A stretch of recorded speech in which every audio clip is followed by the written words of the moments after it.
네, 오늘은 예불과 법회에 담긴 의미를 살펴보고 정기적인 법회 참여로 불자의 권리와 의무를 다한다. 그래서 오늘 이 강의 이후에는 가급적이면 법회에 일주일에 한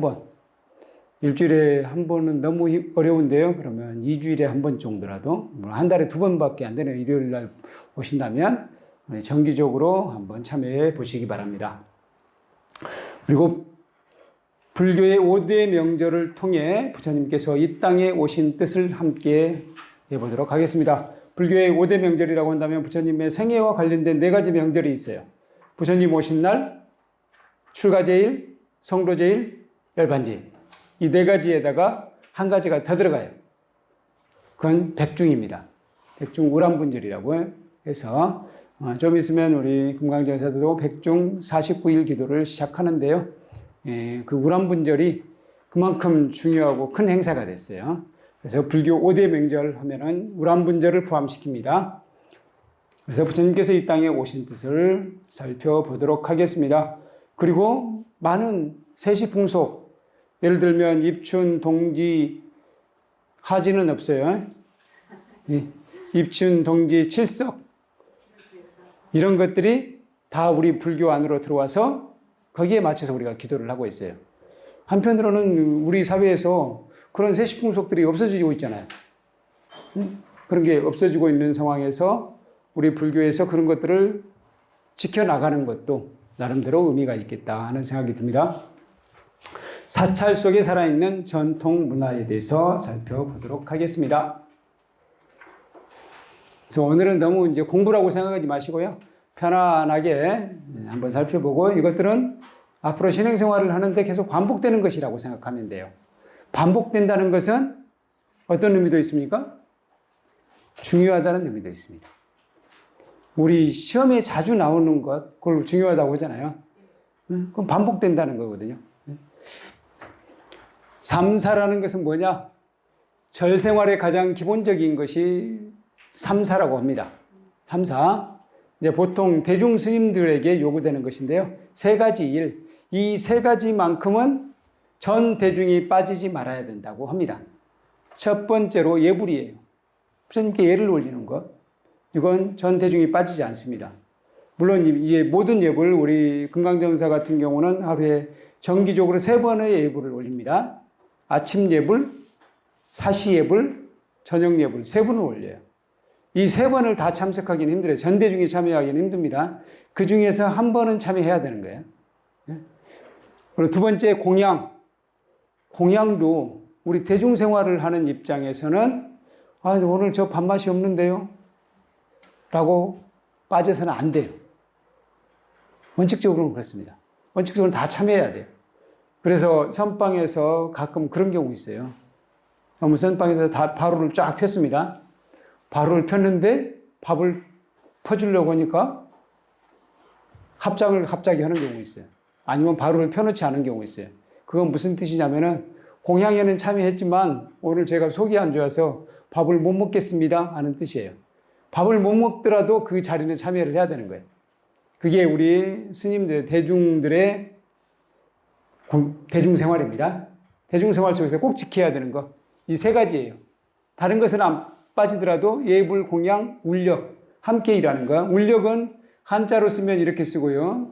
그래서 이 한글로 쓸 때는 이렇게 써도 되고 운이라고 써도 됩니다. 근데 읽을 때는 똑같이 읽죠. 울력이라고 있습니다. 이게 함께 일하는 것. 울력도 마찬가지로. 울력도 어떤 경우는 이제 일부 스님들만 하는 경우 있지만 목탁을 치는 경우 있거든요. 목탁을 울력 같은 경우는 2번을 내린 목탁을 쳐요. 2번 내린 목탁을 쳐서 대중이 운집하라고 한다. 그러면 그때는 전부 다 참여를 해야 되는 거예요. 아무리 높은 분이라도 참여를 해야 되는 거예요. 원칙적으로는 그래요. 물론 이제 그 중에서 우리 절에서 최고 어르신이다. 그러면 원칙적으로는 참여하지만 참여 안 해도 누가 뭐라고를 못 하잖아요. 그런 경우는 넘어가긴 합니다. 넘어가긴 하지만 원칙적으로 우리 승가의 기본은 다 참여하는 걸로 돼 있어요. 3가지는 전적으로 다 참여한다. 그래서 이걸 삼사라고 하는 겁니다. 일상생활을 신행생활로 만들어보자. 그래서 우리 불자들은 그런 경향이 있어요. 다른 종교에 비해서 내가 불자라는 것을 약간 감추는 경향이 있어요. 그러다 보니까 절에서는 열심히 신행생활을 하는데 절 밖으로 나가면 불자인지 아닌지 모르게 사는 경우가 많습니다. 우리나라 불자만 그래요. 전 세계 불자가 그런 건 아니에요. 다른 나라 불자들은 딱 봐도 표가 납니다. 아, 저 사람은 불자구나. 표가 나는데 우리나라는 좀 덜해요. 그래서 앞으로는 그런 태도를 바꿔야 된다. 사실 일상생활 속에서 부처님의 가르침이 구현이 되어야 내가 행복해질 수 있잖아요. 근데 절에 와서는 불자로 살고 나가서는 불자로 살지 않는다. 그 불자로 사는 게 행복하다. 그러면 절에서는 행복한데 나가면은 별로 행복하지 않다가 되잖아요. 그래서 일상생활 속에서도 불자로서 살아야 된다는 거예요. 그래서 이렇게 주문해 봅니다. 첫 번째, 아침에 눈을 뜨자마자 불법성 삼보를 생각하며 애를 올리자. 뭐 쉽지는 않을 것 같아요. 이게 쉽지 않은 사람은 절에 와서 대체로 보면 거의 광명시에 사시는 분들이더라고요. 절에 와서 여기서 5시부터 시작합니다. 예불을. 5시 와서 예불 15분이면 끝나요. 15분 동안 예불을 하고 가시는 방법이 있죠. 물론 기도까지 하면 1시간 좀 더 걸립니다. 지금 예불 끝나고 바로 기도 스님만 남아서 기도를 하거든요. 아침 기도에 들어가거든요. 거기까지 들어가려면은 이제 1시간 좀 더 걸려요. 이제 그렇게 하시거나 아니면 예불만 하셔도 예불만 하시고 가시는 분도 계셔요. 그렇게 하는 것이 하루를 시작할 때 부처님께 예경하면서 시작하니까 불자로서 하루 종일 사는 효과가 있어요. 그렇게 살아보자는 것이고요.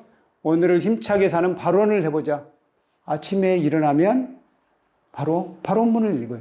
만약 예불을 안 하더라도 발언문 속에 부처님께 귀의합니다. 그런 구절이 꼭 발언문 속에 들어있잖아요.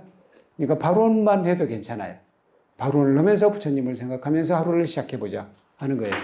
그래서 제가 유튜브에도 올려놨어요. 하루를 시작하는 발언문. 하루를 시작하면서 그걸 굳이 본인이 써가지고 하는 게 제일 좋아요. 본인이 자기 성격에 맞게 써서 읽는 게 제일 좋습니다.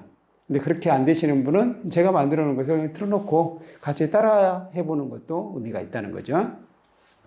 세 번째, 저녁에 불보살림 또는 이웃에 대한 감사. 그 감사의 마음으로 잠자리에 든다면 우리가 하루 종일 신행생활을 하는 것 아니냐 하는 거예요. 이건 이제 제안을 해보는 겁니다. 그래서 이런 표를 만들었어요. 밤마다 부처님을 안고 자고. 불상을 뭐 끌어안고 자라는 게 아니고 그런 마음으로 주무시라는 겁니다. 새벽마다 부처님을 안고 일어난다. 이런 마음으로 살아보자 하는 겁니다. 예불, 불보살님께 예배 드리는 거예요. 예배 드리는 거예요. 예배는 절배자죠. 그러니까 예불은 엄밀히 말하면 뭐 간단해요. 부처님께 절하는 거예요. 그게 예불이다. 그런데 우리는 좀 격식을 갖추어서 하잖아요. 격식을 갖춰서 같이 하시면 됩니다. 예불이라는 것은 예는 예를 갖추는 것이고 배는 엎드려 절하는 것입니다. 이게 좀 보입니까? 이렇게 예불하는 장면이에요. 부처님께 예배 드리는 것을 예불이라고 하고요. 그래서 보통 절에서는 삼시예불을 합니다. 아침 사시, 저녁 예불을 합니다. 그 중에서 사시 같은 경우는 기도를 겸해요. 사시는 부처님께 공양을 올리는 거거든요. 하루에 한 번씩 부처님께 공양을 올려요. 왜 하루에 한 번씩만 올리냐면 부처님께서는 평생 하루에 한 끼만 드셨어요. 현실적으로 하루에 한 끼만 드실 수밖에 없는 면도 있어요. 왜 그러냐면 부처님은 탁발을 내서 공양을 하셨잖아요. 탁발을 내서 공양을 하셨잖아요. 탁발을 내서 공양을 하시고 나서 그걸 음식을 남기질 않습니다. 어떻게든 다 처분합니다. 만약 못 드시면 나눠주기라도 해서 아니면 버리기라도 해서 없애요. 다 없애게 돼 있어요. 이해 가십니까? 아니 그 아까운 것을 왜 버려요 이렇게 이야기할 수도 있는데 그건 부처님께서는 무소유 정신을 실천하기 위해서 그렇게 아예 없앤 거예요. 막 음식을 저장해 놓으면 안 돼요. 음식을 저장해 놓기 시작하면 그게 일종의 재산이 되는 거잖아요. 그래서 저장을 안 하는 게 본래의 계율이에요. 그러니까 지금하고는 좀 달라. 우리나라의 스님들하고 좀 다르죠. 우리는 실제로 탁발만 해서 공양을 하진 않잖아요. 지금 현재 우리의 사찰 생활은 그렇습니다. 근데 부처님 시대에는 탁발을 해서 공양을 하셨다는 거예요. 그러면 탁발을 만약에 새끼를 하신다 그러면 3번이나 탁발을 하기 얼마나 힘들겠어요. 하루에 한 번만 탁발을 합니다. 하루에 한 번 탁발을 해서 사시에, 사시는 9시부터 11시 사이에요. 그때 공양을 하셨던 거예요. 그래서 한 번입니다. 이렇게 삼시예불을 합니다. 만해 한용원 스님, 만해 스님 같은 경우는 조선불교 유신론에서 이제 3번이나 그렇게 하면서 신심 없이 3번을 하지 말고 신심 깊게 정성을 들여서 한 번만 하자. 그렇게 주장을 하기도 했어요. 그래서 만해 스님의 제안은 받아들여지지 않았고요. 여전히 우리 3번을 합니다. 대부분의 절에서 3번을 할 거예요. 근데 가끔 요즘에는 시대가 바뀌다 보니까 저녁 예불은 생략하는 경우도 있어요. 저녁 예불은 생략하는 절이 꽤 많습니다. 왜냐하면 저녁 예불은 애매한 거예요, 시간이.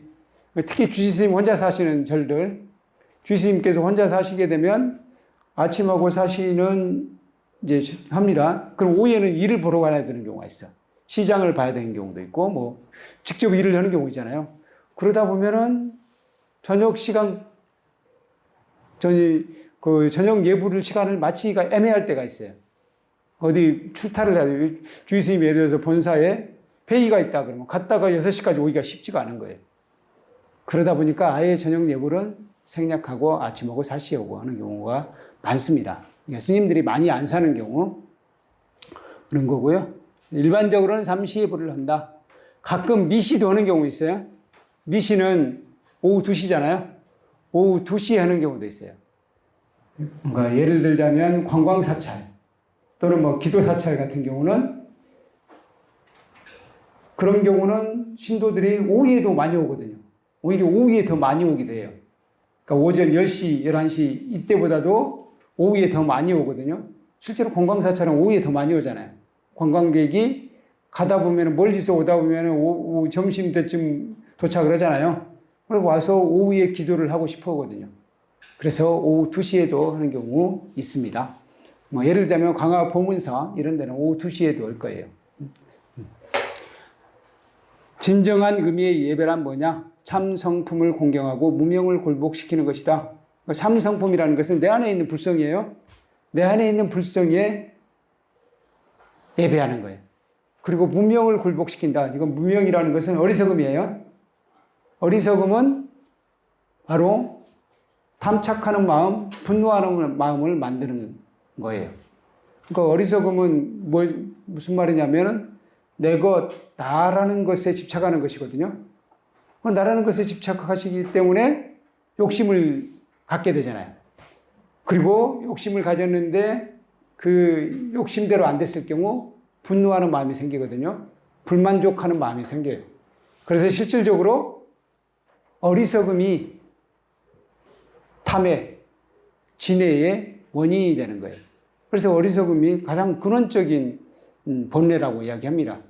그래서 그 무명을 굴복시키는 것이 바로 진정한 예배라고 합니다. 그리고 남을 헐뜯지 않고 방종하지 않는 것이 진정한 의미의 예배라고 하고요. 탐진치 삼독, 탐이라는 것은 탐욕, 진은 성내는 것, 진은 어리석음이에요.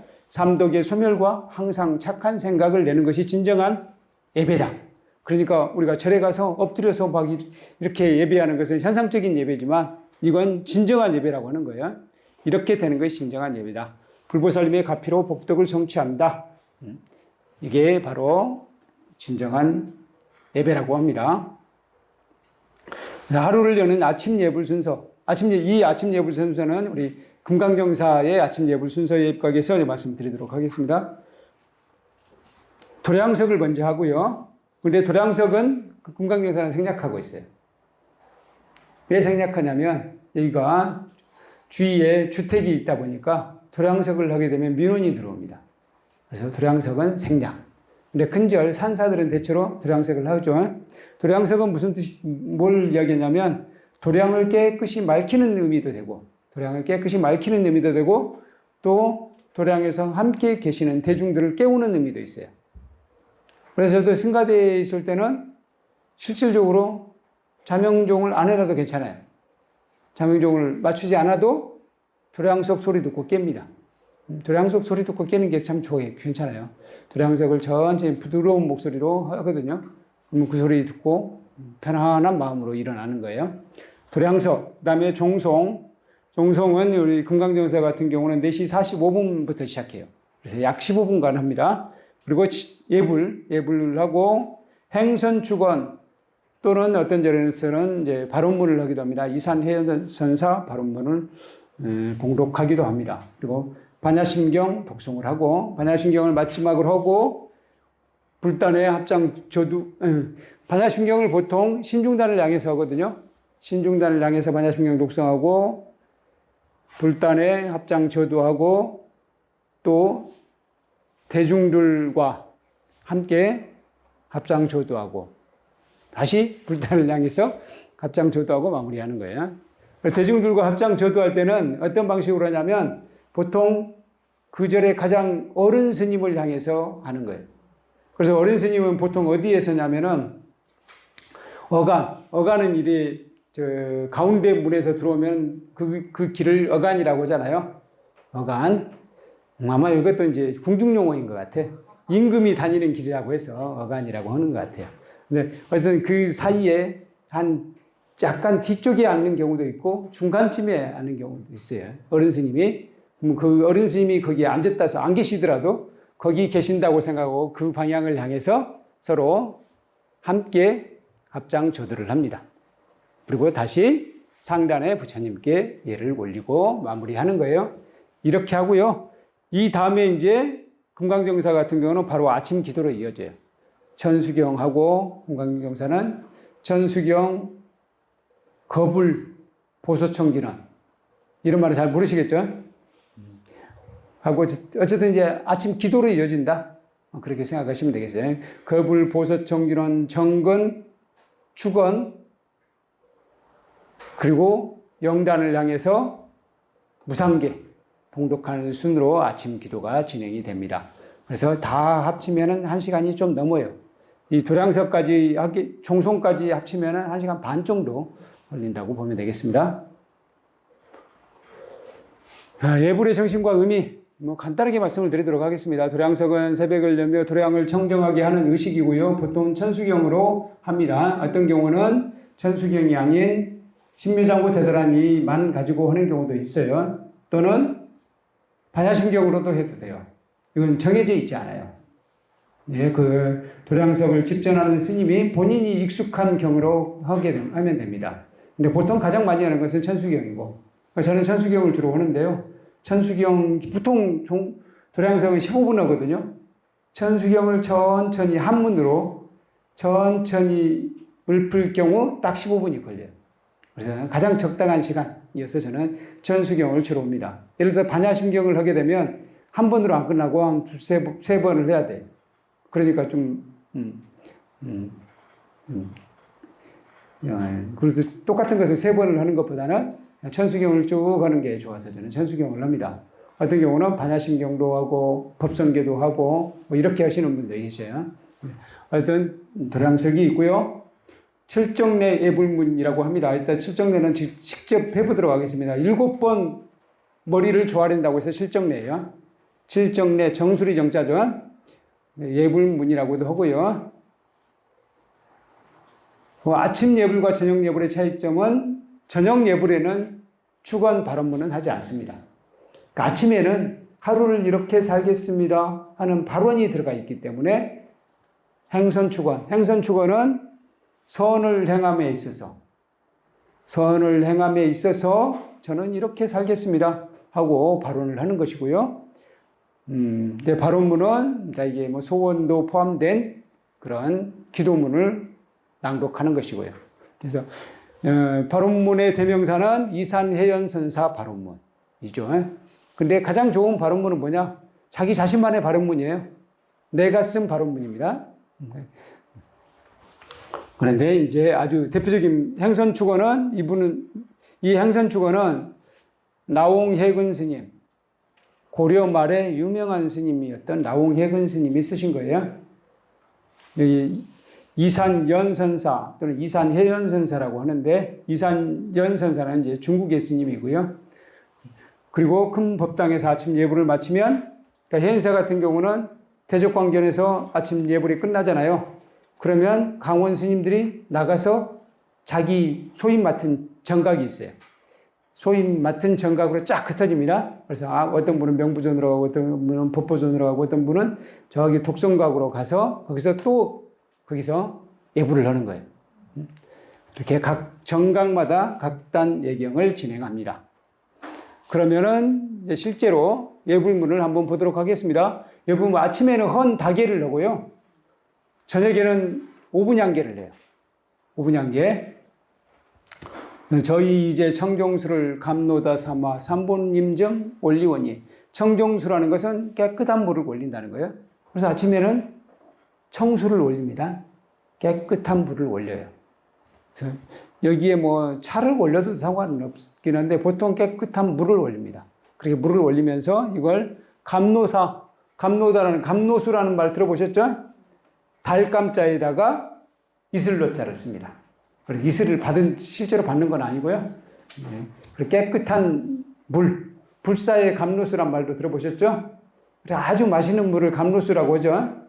정말 감로수 같아요 라고 얘기하잖아요. 아주 맛있는 물, 깨끗한 물을 그렇게 이야기합니다. 그걸 삼본임전에 올리오니 자비로서 받으소서. 3번 절을 하는 거예요. 이렇게 하고요. 저녁에는 이건 우리 법회에 참석하신 분들은 한 번씩 들어보셨을 것 같아요. 법회에 참여할 때는 이걸 안 하고 이걸 했을 거예요. 보통 이제 아침 예불 때만 이 다계를 하고요. 다계는 차를 공양하면서 올리는 개송이고요. 5분 향계는 5가지 향을 올리면서 올리는 개송이에요. 5가지 향은 뭐냐? 이거예요. 개향. 그냥 우리의 이렇게 꽂는 향이 아니고 우리가 계를 지킴으로써 거기에서 향이 난대, 향기가 난대. 바른 생활을 함으로써, 바른 생활을 함으로써 나오는 향이 개향이고요. 정향은 우리가 마음을 고요히 함으로써 거기서도 맑은 향이 나온대요. 마음을 고요히 함으로써. 마음을 고요히 하는 것에서 나오는 향을 정향이라고 하고요. 해향은 지혜에도 향이 들어있어요. 지혜의 향이에요. 해탈향은 해탈은 뭐라 그랬죠? 윤회의 굴레로부터 벗어나는 것이라고 그랬죠. 거기에도 향이 있어요. 해탈지견은 지자는 알지자고요. 견자는 볼견자예요.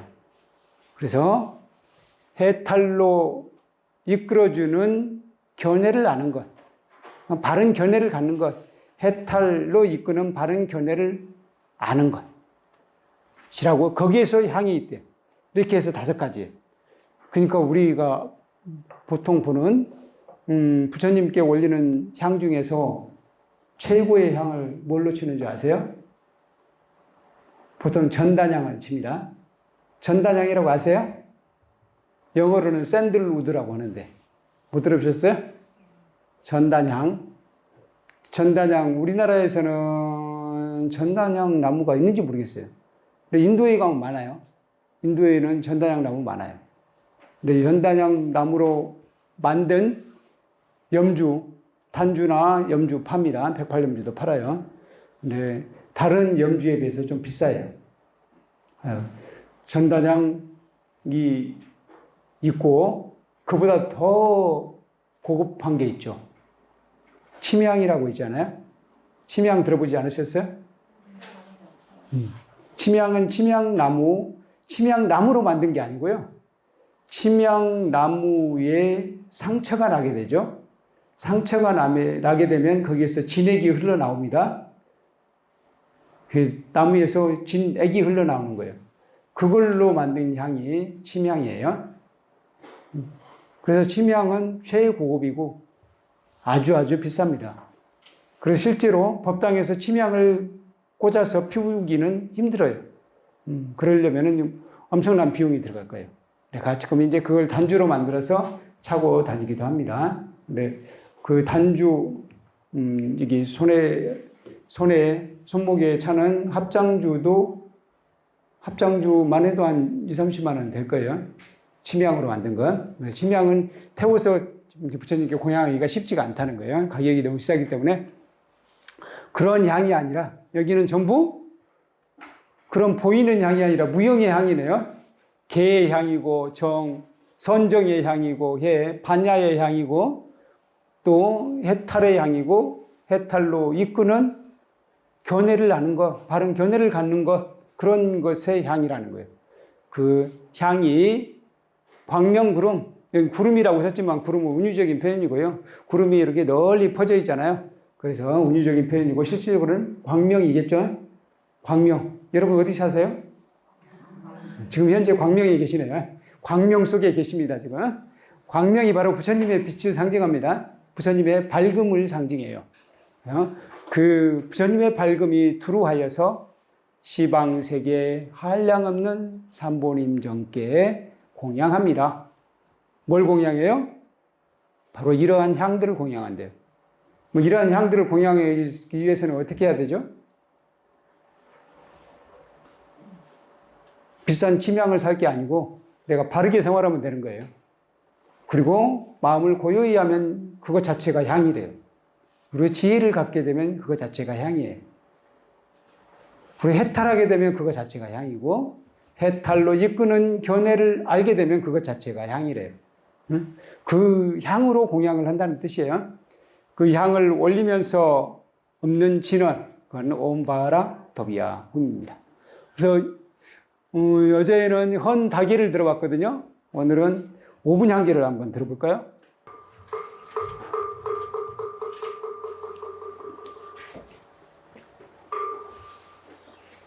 계영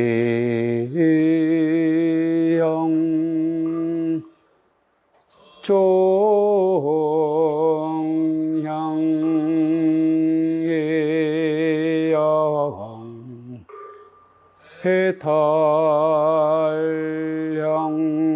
해탈 지교본향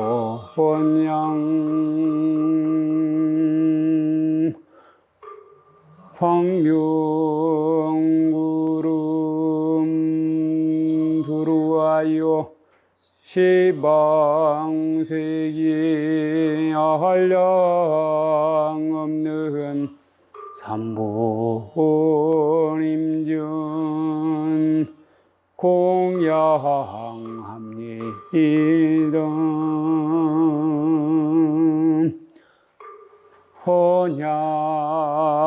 헌향기는 옴바라도비엄 옴바라도비엄 옴바라도비엄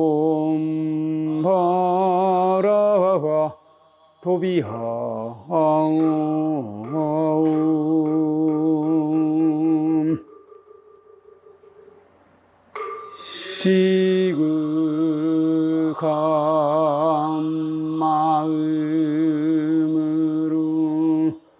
온 세계 스승이며 모든 중생 어버이신 서가모니 부처님께 절하옵니다.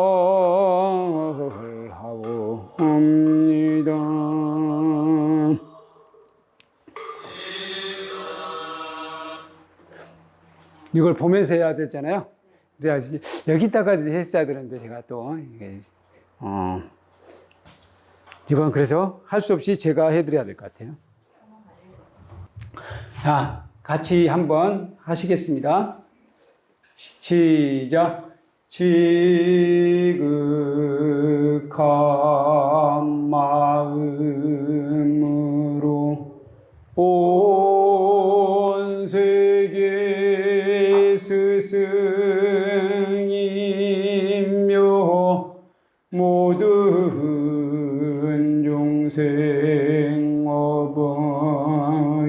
되신 서가모니 무처님께 절하옵니다.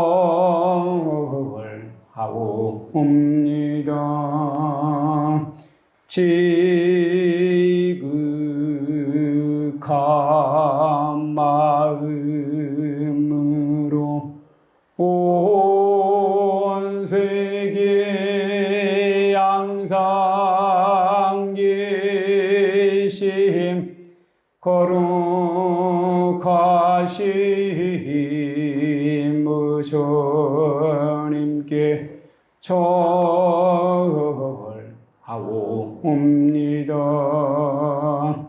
지극한 마음으로 온 세계 양상 계신 거룩하신 가르침에 절하옵니다.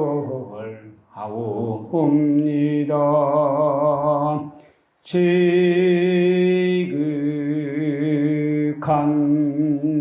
마음으로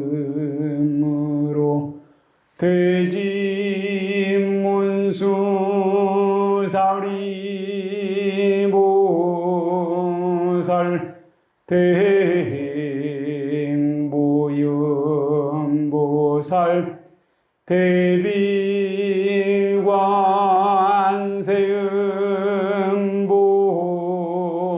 대비관세음보살 대원본조안지장보살님께 절하옵니다.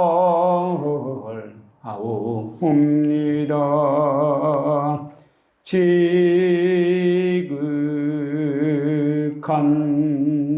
마음으로 부처님께 무총받음 10대 제자 16성 500성 독수승내지 1200 아라한께 절하옵니다. 지극한 마음으로 불법전한 역대조사 천하중상 한량 없는 선지식에 절하옵니다.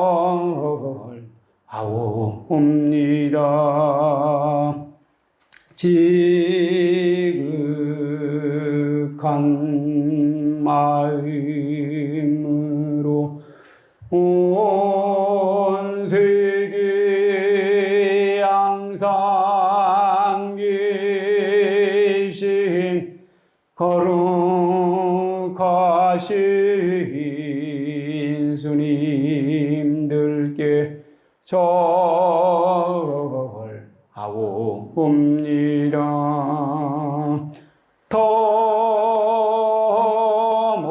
텀없는 삼보시오 저희의 경 받으시오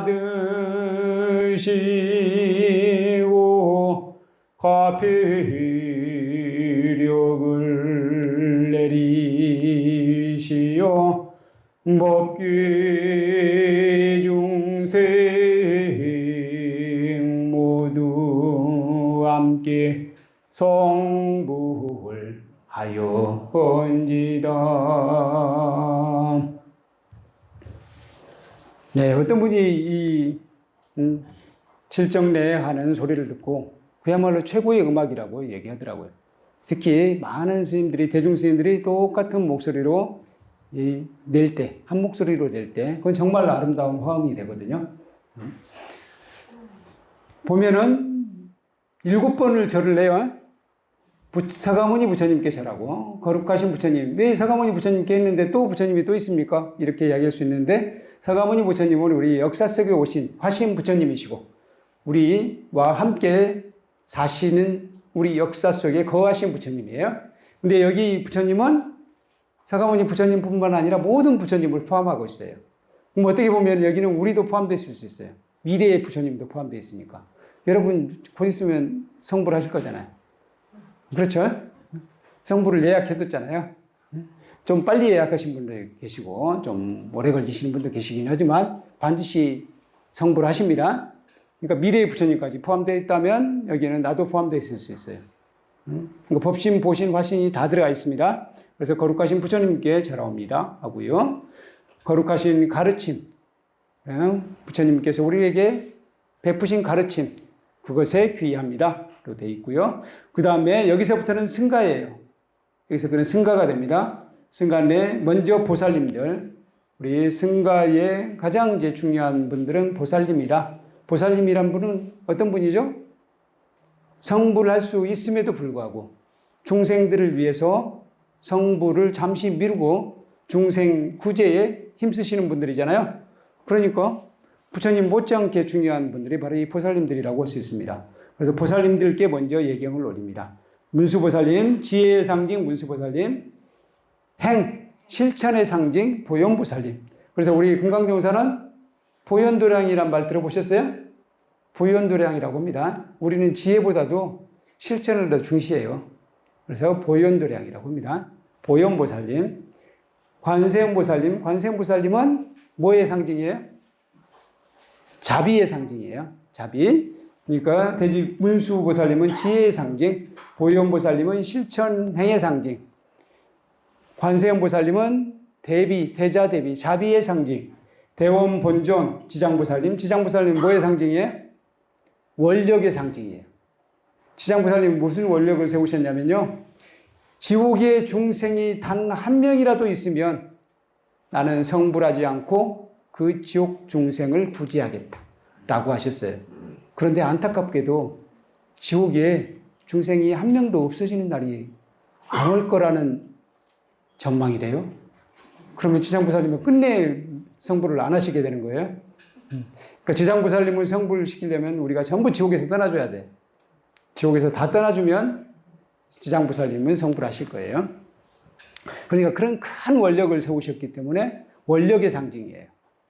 그래서 이 네 분 보살님, 우리 현대에 가장 많이 추앙하는 보살님이거든요. 실제로 우리 이제 불교 경전 속에서도 가장 중요하고, 현재 우리나라에서도 제일 많이 숭앙하고 계시는 보살님은 이 네 분 보살님이다. 이렇게 보실 수 있습니다. 그래서 지금은 특히 이쪽으로 옮겼어요. 관세음 보살님, 지장 보살님으로 옮겼어요.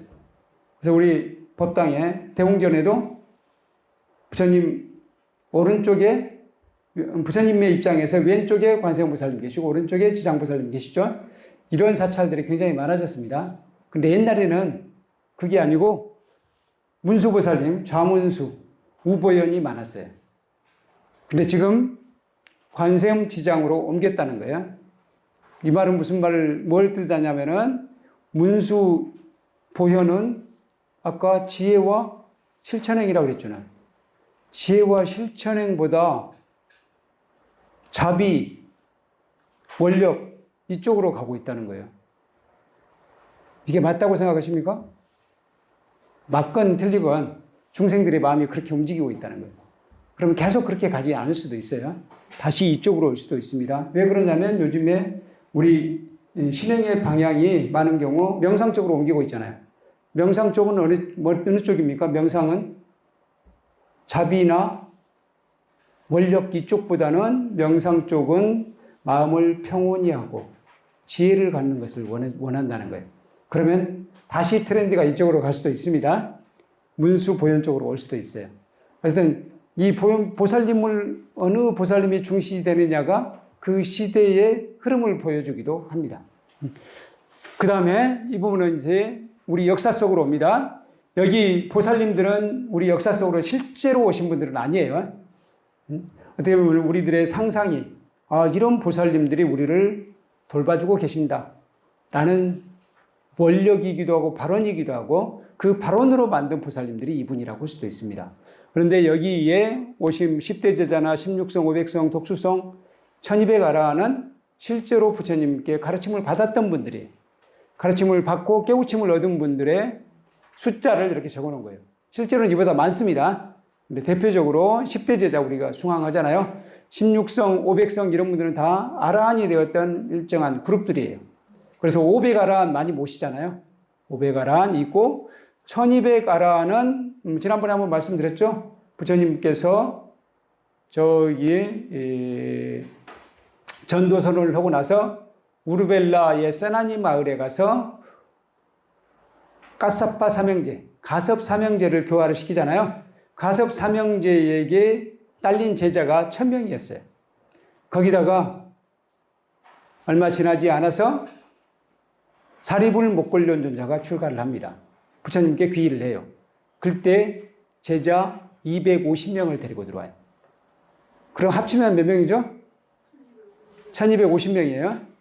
근데 1200 이건 괜찮은데 1250아라 이거 발음이 좀 복잡하잖아요. 그래서 1250명은 숫자가 그렇게 중요하진 않잖아요. 그래서 1200아라 함께 자라옵니다. 이렇게 됐습니다. 그리고 여기는 지금 인도예요. 여기서 바다를 건넙니다.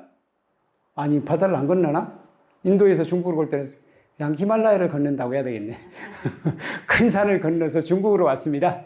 중국으로 와서 여기는 불법전환 역대조사 천하종사는 바로 중국과 한국, 일본 이런 동양권이에요.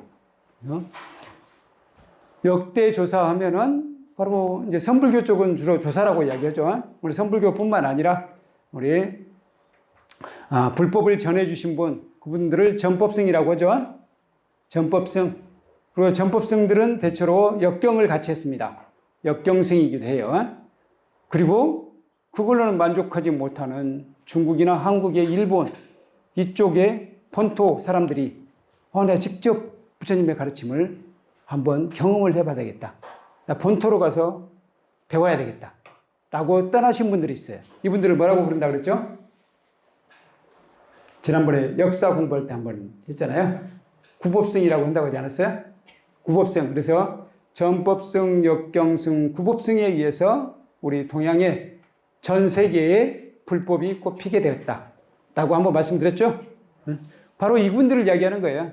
여기에는 역대조사라고 하고 또 천하종사라고 했지만 전법승, 역경승, 구법승들을 이야기한다. 라고 생각하시면 됩니다. 불법전환, 역대조사, 천하종사, 한량없는 선지식, 우리 역사 속에 오신 그런 구체적인 스님들, 여기에는 그러면은 현대에 계시는, 현대에 최근에 떠나신 분들, 이런 분들까지도 다 포함됐다고 볼 수 있어요.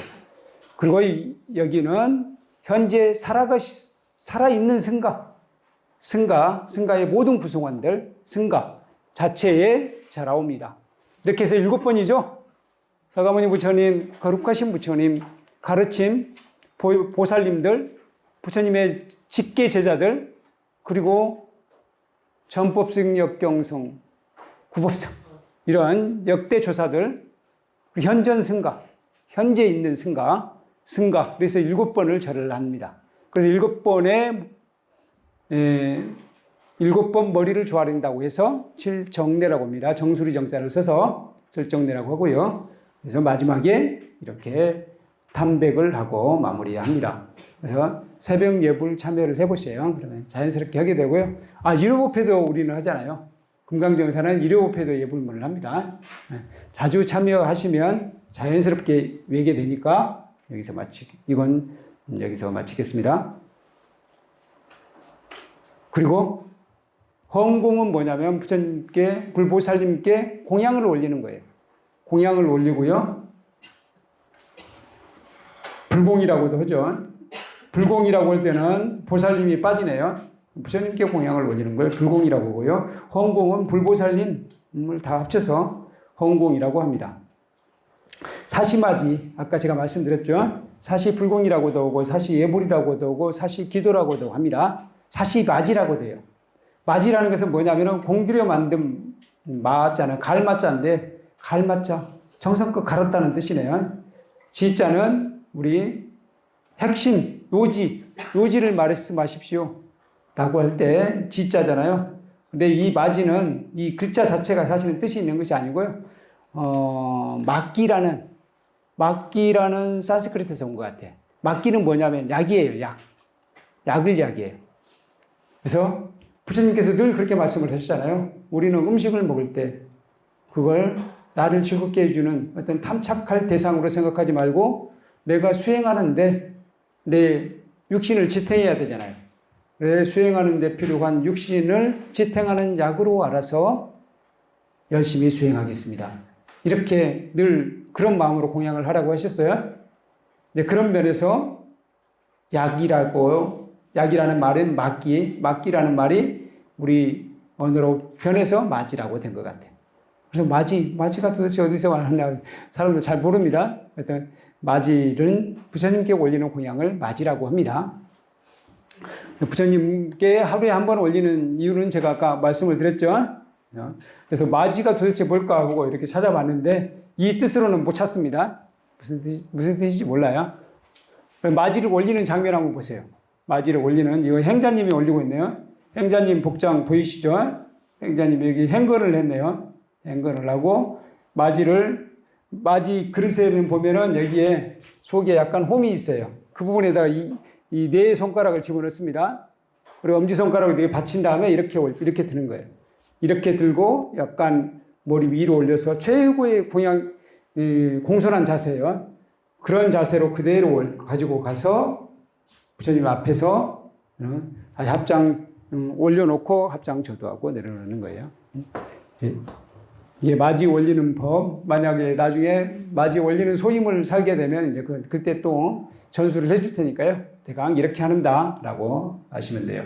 이런 경우는 이제 큰 절, 아마 행사 같은 절은 이렇게 할 거예요. 이렇게 해서 맞이를 한꺼번에 다 풉니다. 행사는 9군데인가 맞이를 올리게 되더라고요. 정각이 9군데 정도 돼요. 9군데에 맞이를 다 올려요. 그러면서 보통은 행자들이 하게 되는데 요즘에 행자들이 별로 없어서 강원 스님들이 했네요. 강원 스님들이 9분이 오셔가지고 한꺼번에 쭉 처음에는 일렬을 줄 서고 하다가 자기 정각을 향해서 딱 흩어지게 되겠죠. 그래서 대적광장 같은 경우는 커요. 그릇이 큽니다. 법보전은 그 다음이고 뭐 이런 식으로 돼 있어요. 이렇게 맞이를 올린다 되고요.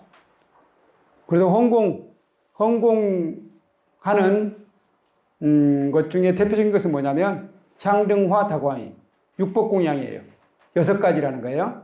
육법공양은 뭐냐면 향, 등, 화, 다, 과, 음식 대신에 쌀이라고 생각하면 돼요. 쌀 또는 밥. 이렇게 6가지를 일반적으로 올립니다. 그래서 사찰에서는 특히 중요한 날에는 꼭 육법공양을 올려요. 그래서 많이 안 하는데도 부처님 오신 날은 대부분 육법공양을 올립니다.